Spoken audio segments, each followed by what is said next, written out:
सुनाच्या आणि लेकाच्या भांडणात सासूनं कधीच पडू नये.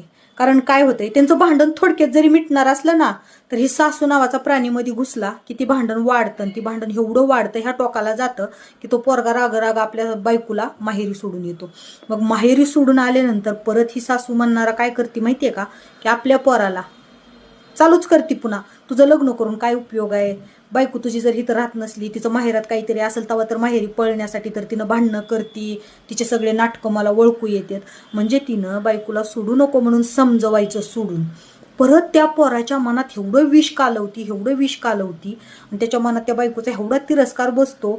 त्या बायकोला आणायला जायचं सोडून तो भांडण वाढवत राहतो, फोनवर शिवीगाळ करणार, तिच्या माहेरच्या लोकांना शिवीगाळ करणार, तुझं तिकडं काहीतरी असेल म्हणून तर तू घरात भांडणं म्हणजे.